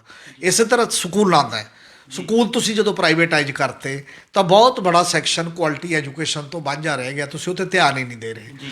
ਹੌਲੀ ਹੌਲੀ ਬਿਜਲੀ ਦੇ ਨਿੱਜੀਕਰਨ ਦਾ ਵੀ ਫਿਰ ਮਾਮਲਾ ਇਹ ਆਏਗਾ, ਜਿਵੇਂ ਪੰਜਾਬ 'ਚ ਗੱਲ ਚੱਲਦੀ ਹੈ ਕਿ PPA ਹੋਏ, ਜਿਹੜੇ ਪਾਵਰ ਪਰਚੇਜ ਐਗਰੀਮੈਂਟ, ਉਹ ਇੰਨੇ ਜ਼ਿਆਦਾ ਰੇਟ 'ਤੇ ਹੋ ਜਾਂਦੇ ਨੇ ਕਿ ਤੁਹਾਡੀ ਬਿਜਲੀ ਦੂਜੇ ਰਾਜਾਂ ਨਾਲੋਂ ਬਹੁਤ ਮਹਿੰਗੀ ਹੋ ਜਾਂਦੀ ਹੈ। ਔਰ ਉਹ ਪ੍ਰਾਈਵੇਟਾਈਜੇਸ਼ਨ ਦਾ ਜਿਹੜਾ ਇਹ ਦੌਰ ਚੱਲੂਗਾ ਉਹ ਸਾਰੀਆਂ ਚੀਜ਼ਾਂ ਮਹਿੰਗੀਆਂ ਕਰੂਗਾ, ਖਪਤਕਾਰ ਨੂੰ ਮਹਿੰਗੇ ਰੇਟ ਮਿਲਣਗੇ, ਬਾਕੀ ਚੀਜ਼ਾਂ 'ਚ ਗਰੀਬ ਬੰਦਿਆਂ ਦੇ ਕਨੈਕਸ਼ਨ ਕੱਟ ਦਿੱਤੇ ਜਾਣਗੇ ਜੇ ਬਿਜਲੀ ਨਹੀਂ ਭਰੀ ਜਾਏਗੀ। ਇਹ ਬਹੁਤ ਬੜਾ ਸਵਾਲ ਹੈ। ਬਾਕੀ ਦੇਸ਼ ਵੀ, ਬਾਕੀ ਸੂਬੇ ਵੀ ਲੜੇ ਨੇ, ਹੁਣ ਯੂਟੀ ਬਚਿਆ, ਯੂਟੀ ਕਿੰਨੀ ਕੁ ਲੜਾਈ ਨਾਲ ਆਪਣਾ ਇਹ ਵਿਭਾਗ ਬਚਾ ਸਕਦਾ, ਪਰ ਇਸ ਪਾਸੇ ਵੱਲ ਇਕੱਲੇ ਯੂਟੀ ਦਾ ਕੁਐਸਚਨ ਨਹੀਂ, ਔਰ ਲੋਕਾਂ ਦਾ ਵੀ ਸਵਾਲ ਹੈ ਓਵਰਆਲ, ਇਕੱਲੇ ਬਿਜਲੀ ਬੋਰਡ ਦੇ ਮੁਲਾਜ਼ਮਾਂ ਦਾ ਸਵਾਲ ਨਹੀਂ, ਤੇ ਸਾਰੇ ਲੋਕ ਕਿਵੇਂ ਲੜਦੇ ਨੇ ਓਵਰਆਲ ਬੈਂਕਿੰਗ ਦੇ ਮਾਮਲੇ 'ਚ ਵੀ, ਬਾਕੀ ਮਾਮਲੇ 'ਚ ਵੀ। ਔਰ ਮੈਨੂੰ ਲੱਗਦਾ ਜਿਹੜਾ ਸਰਵਿਸ ਦਾ ਖੇਤਰ ਹੈ ਇਹ ਵੱਡੇ ਪੱਧਰ ਦੇ ਉੱਤੇ ਜੇਕਰ ਪਬਲਿਕ ਸੈਕਟਰ ਦੇ ਵਿੱਚ ਰਹਿੰਦਾ, ਹਾਂ ਉਹਦੇ 'ਚ ਵੀ ਨੁਕਸ ਨੇ, ਐ ਨਹੀਂ ਕਿ ਉਹਦੇ 'ਚ ਨੁਕਸ ਨਹੀਂ, ਉਹਨਾਂ ਨੁਕਸਾਂ ਨੂੰ ਸੁਧਾਰੋ, ਨਾ ਕਿ ਡਿਪਾਰਟਮੈਂਟ ਬੰਦ ਕਰ ਦਿਓ ਔਰ ਉਸ ਪਾਸੇ ਵੱਲ ਚੱਲਿਆ। ਜੇਕਰ ਹੁਣ ਹੜਤਾਲ ਚੱਲਦੀ ਹੈ, ਇਹਦਾ ਕਹਿਣਗੇ ਕਿ ਮੁਲਾਜ਼ਮ ਸ਼ਾਇਦ ਜ਼ਿੰਮੇਵਾਰ ਨੇ ਮੇਨਲੀ, ਜਾਂ ਬਾਕੀ ਇਹਦੀ ਜ਼ਿੰਮੇਵਾਰ ਤਾਂ ਉਹ ਫੈਸਲਾ ਵੀ ਹੈ ਨਾ, ਜਿਹੜਾ ਗੱਲ ਕਰੇ ਤੋਂ ਬਿਨਾਂ ਹੀ ਤੁਸੀਂ ਥੋਪ ਦਿੰਦੇ ਹੋ ਬਿਨਾਂ ਕਿਸੇ ਗੱਲਬਾਤ ਤੋਂ। ਉਹੀ ਜਿਹੜੀ ਡੈਮੋਕ੍ਰੇਸੀ ਦੀ ਆਪਾਂ ਗੱਲ ਕੀਤੀ ਸੀ ਕਿ ਤੁਸੀਂ ਪਹਿਲਾਂ ਸਮਾਜ ਨਾਲ ਗੱਲ ਕਰੋ, ਮੁਲਾਜ਼ਮਾਂ ਨਾਲ, ਲੋਕਾਂ ਨਾਲ ਗੱਲ ਕਰੋ, ਤਾਂ ਕਿ ਇਹ ਸਮੱਸਿਆ ਨਾ ਵਧੇ ਅੱਗੇ। ਜੀ, ਇਹ ਸਨ ਸਾਡੇ ਸੀਨੀਅਰ ਪੱਤਰਕਾਰ ਸ਼੍ਰੀ ਹਮੀਰ ਸਿੰਘ ਜੀ, ਜਿਨ੍ਹਾਂ ਨੇ ਆਪਣੇ ਵਡਮੁੱਲੇ ਵਿਚਾਰ ਸਾਡੇ ਨਾਲ ਸਾਂਝੇ ਕੀਤੇ। ਕੱਲ੍ਹ ਨੂੰ ਇਸੇ ਸਮੇਂ ਇੱਕ ਨਵੇਂ ਮੁੱਦੇ ਦੇ ਨਾਲ ਫਿਰ ਮਿਲਾਂਗੇ ਪ੍ਰੋਗਰਾਮ ਵੇਲੇ ਦੀ ਗੱਲ ਵਿੱਚ। ਧੰਨਵਾਦ।